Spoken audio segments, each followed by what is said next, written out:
कोई फायदा नहीं है। आप तो मैंने सुना है कि 100 उपखंड भी खत्म कर रहे हैं, तहसीलें भी खत्म कर रहे हैं। भाई साहब, हम सबको मत खत्म कर देना, है ना। जीने दो, जीने का अधिकार है। आप इस तरीके की बातें करके ये जो जन सुविधा के लिए जो संस्थान हमारी कांग्रेस की सरकार ने बनाए थे, उनको खत्म करने के बजाय आप लोग और ज्यादा जनता को कैसे उनमें सुविधाएं मिले, इस दिशा में आपको काम करना चाहिए। अगर वो नहीं करोगे तो ये जनता है, ये पब्लिक है, ये सब जानती है, हिसाब बराबर कर देगी और शेखावाटी में शायद 0 का आंकड़ा नहीं रह जावे। एक सवाल है, कांग्रेस के नेता घर वापसी चाहते हैं, तो उनकी घर वापसी होगी या क्या मापदंड होगा, क्या पैमाना होगा, या उनको वापसी कराई जाएगी? आप चाहो तो मैं आज ही पट्टा पहना दूं। जब कोई आता है तो स्वागत है, ऐसा कौन किसने कह दिया आपको? ये छोटी मोटे खबरें पढ़ करके सवाल बनाने से कोई फायदा नहीं है। ये सतत प्रक्रिया है, ये एक दिन का न कोई काम है। अनुशासनहीनता किसी पार्टी में होती है तो निकलता है, जब पार्टी में वो गलती स्वीकार करके वापस आता है तो जब उचित समय आता है तो उसको वापस भी लिया जाता है। ये सब चीज़ें चलती रहती हैं। ऐसा कोई पर्टिकुलर आपकी कोई बात हो तो अलग बात है, बाकी ऐसा कुछ भी नहीं। कांग्रेस ने जो इमरजेंसी लागू की थी उसको लेकर बीजेपी कार्यक्रम आयोजित कर रही है। आपको क्या लगता है, बीजेपी जो इमरजेंसी का जश्न मना रही है या कांग्रेस का विरोध? जो अघोषित आपातकाल मोदी जी ने लगा रखा है उसके ऊपर उनको जवाब देना चाहिए। चुनाव आयोग को कठपुतली बना रखा है, उस पर जवाब देना चाहिए।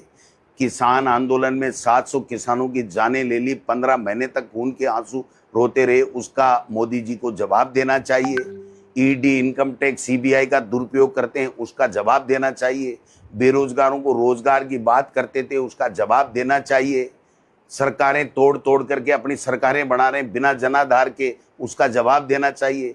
मणिपुर जल रहा है, उसका जवाब देना चाहिए। हमारी विदेश नीति इस ऑपरेशन सिंदूर के दौरान जो फैल हुई है उसके ऊपर उसको जवाब देना चाहिए। ये चीजें देने की आवश्यकता है। घोषित आपातकाल तो इनका चल रहा है भाई साहब। किरोड़ी जिस तरीके से छापामारी कर रहे हैं, तो क्या मतलब शासनिक व्यवस्था लचर हो गई, मंत्रियों को छापे डालने पड़ रहे हैं, क्या कारण? अभी तो किरोड़ी बता सके कि उसके मन में तो कुछ चल तो रहा है। अब वो बड़ी पर्ची भी बदलाना चाहता है, अपनी पर्ची भी बदलाना चाहता है।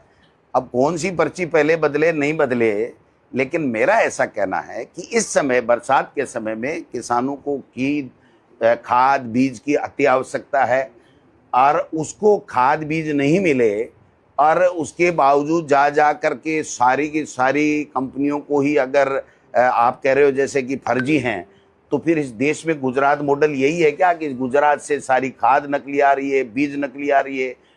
ये जो डीजल है, अभी पल्लू के अंदर एक बीजेपी के पदाधिकारी को पकड़ा है, वो कह रहा है 3-4 जिलों के अंदर वो अवैध जो है वो डीजल बना करके बेच रहा था, केमिकल ला के। उसको आईजी बीकानेर ने कहा है कि इस प्रकार से ये 3-4 जिलों के अंदर गिरोह काम करता है जो अवैध डीजल बना करके बेच रहा है। ये बीजेपी का पदाधिकारी है, वो जेल के अंदर है अभी 6-7 दिन पहले, 5-6 दिन पहले की बात है। तो ये सारा का सारा वो गुजरात से ही लाता बताते हैं। तो सब कुछ गुजरात से आ रहा है और यहाँ जो काम धंधे हैं वो भी गुजरात के लोग ले जा रहे हैं।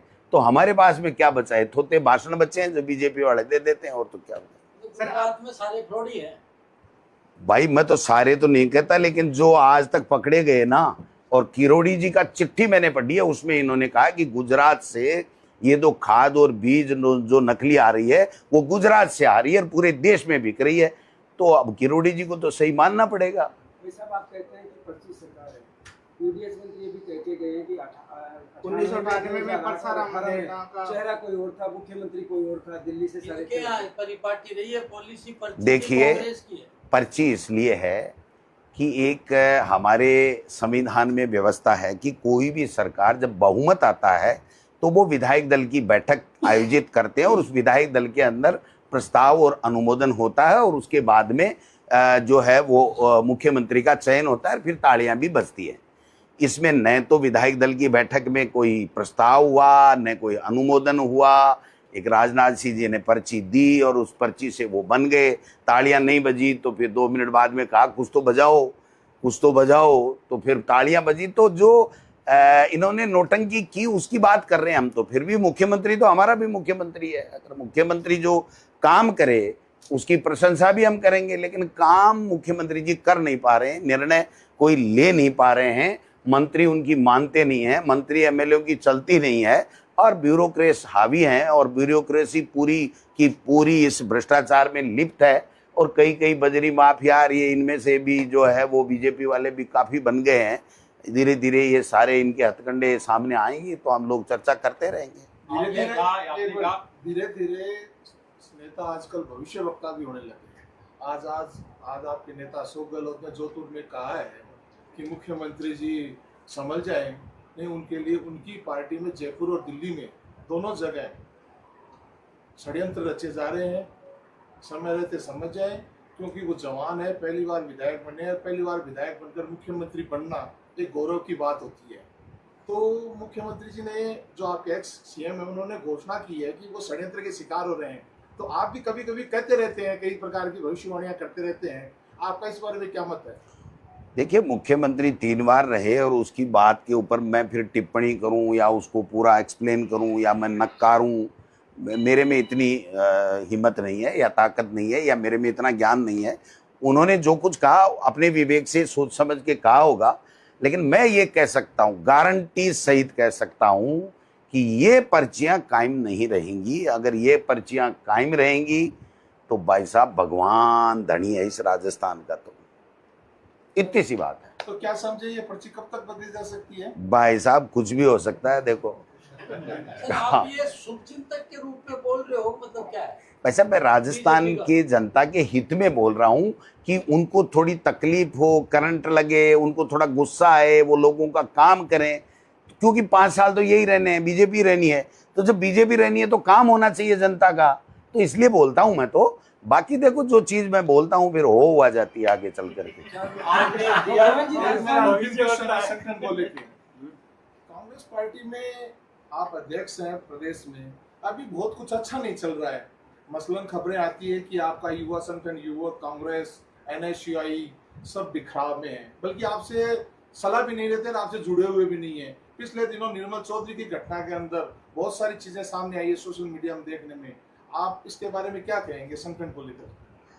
देखिए, संगठन का सशक्तिकरण नियमित प्रक्रिया है, सतत प्रक्रिया है, और ये अपने आप में संपूर्ण कभी नहीं हो सकता है। तो जब जब समय समय पर जो जो बातें सामने आती हैं तो उससे सीख लेकर के, प्रेरणा लेकर के हम लोग और ज़्यादा कैसे मजबूती के साथ में संगठन को मजबूत करें, इस दिशा में काम करते रहते हैं, भविष्य में करेंगे।